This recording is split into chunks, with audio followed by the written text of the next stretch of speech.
कक्षा 11वीं विषय गणित प्रश्नावली 20D अध्याय 20 सांख्यिकी।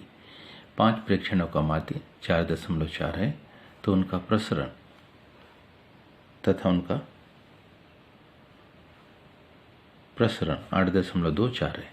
यदि 3 प्रेक्षण 1, 2 तथा 6 है तो अन्य 2 प्रेक्षण को ज्ञात कीजिए। हम मान लेते हैं, माना कि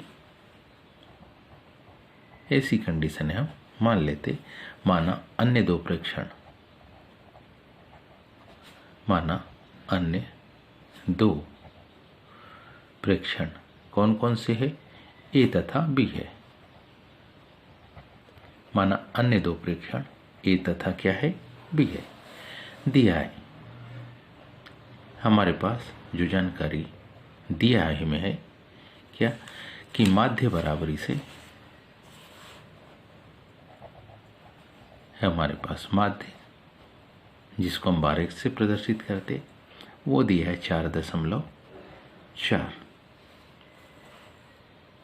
तथा प्रसरण सिग्मा एक्स स्क्वायर बराबरी से 8.24। अब हम माध्य जब निकालते, क्योंकि माध्य जब निकालते हम तो माध्य के लिए कुछ इस प्रकार की कंडीशन 12x बराबरी से समेशन x बटे n। इसका मतलब है कि 12x ये है 4.4 बराबरी से हमारे पास 3 प्रेक्षण दिए हैं 1 + 2 + 6, चौथा और पांचवा हमने ए और बी मान लिए बटे प्रेक्षणों की संख्या हमारे पास 5 है। 5 का 4.4 से गुना करेंगे तो मान आएगा 22। तो क्या होगा 22 बराबरी से 6, 2, 8 और 1 9, मान होगा ए धन बी धन 9। 22 में से 9 क्या होगा, घट गया, तो मान आ गया ए धन बी बराबरी से 13। ये समीकरण नंबर हमारे पास पहला आ गया। पुनः देखें, हमारे पास प्रसरण दिया है, क्योंकि सिग्मा एक्स स्क्वायर हमारे पास दिया है कितना 8.24 और सिग्मा एक्स स्क्वायर को हम निकाल सकते हैं कैसे, summation x square by n minus summation x by n whole square.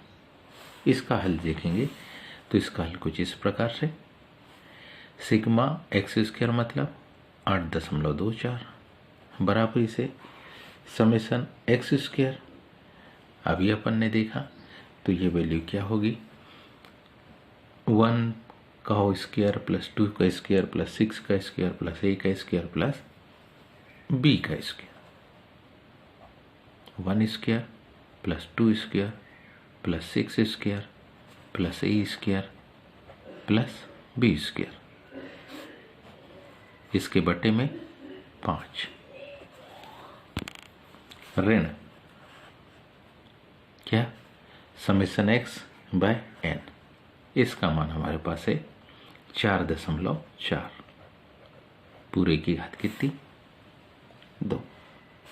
मान को ध्यान से देखें, इस 5 का 8.24 में गुणा हो जाएगा, तो 5 का जब गुणा होगा तो मान होगा 41.2 बराबरी से 1 का वर्ग 1, 2 का वर्ग 4, 6 का वर्ग 36, 36 और 4 40 और 1 41, 41 धन ए स्क्वायर प्लस बी स्क्वायर, इसका वर्ग कर इसमें जब 5 का गुणा करेंगे तो मान आता है 96.8।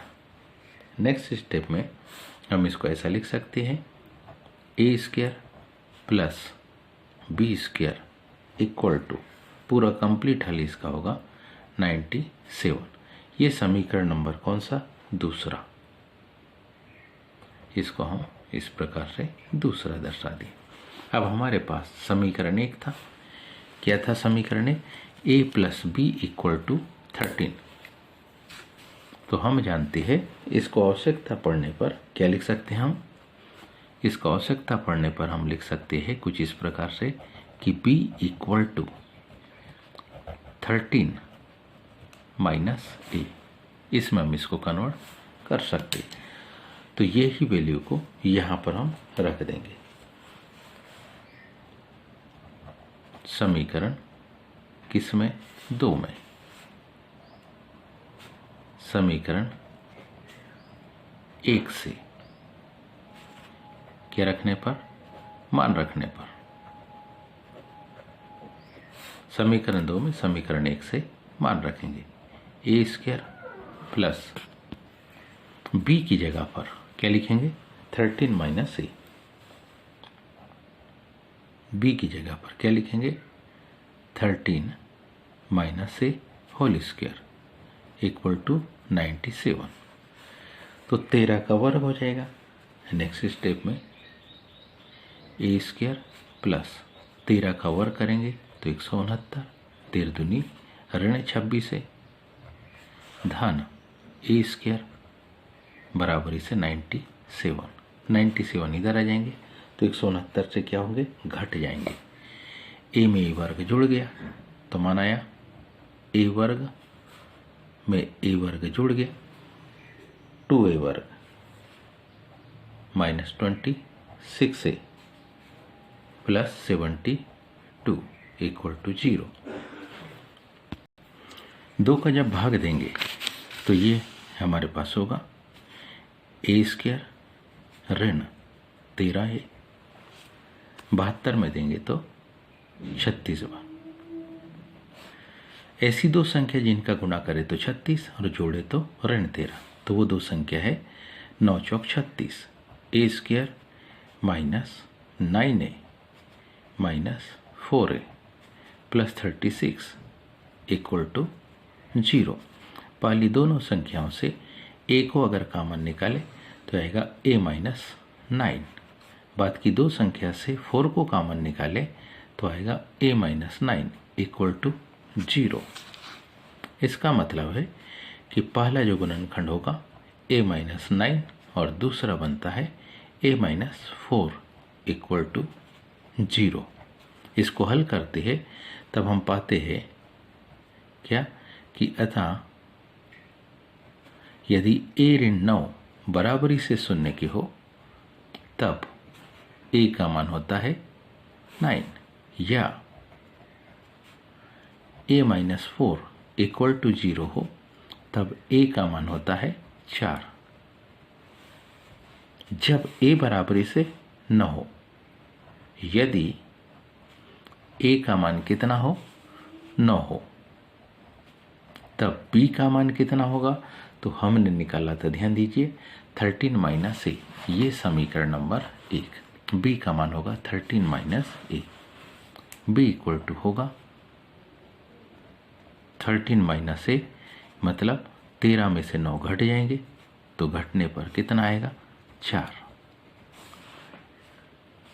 या a का मान हम कितना लिखे, 4, तब b का मान 13 माइनस 4 मतलब 9। तो इसका मतलब है कि a का मान यदि 9 हो तो b का मान 4, a का मान 4 हो तो b का मान 9। अतः हम लिख सकते हैं अतः अन्य 2 प्रेक्षण, अतः अन्य 2 प्रेक्षण कौन कौन से, तो a बराबरी से 4, b बराबरी से 9, या a बराबरी से 9 तो b बराबरी से 4। यही 2 प्रेक्षण होंगे। उम्मीद है आप सबको समझ में आया होगा। आज के लिए इतने ही शेष कल। धन्यवाद।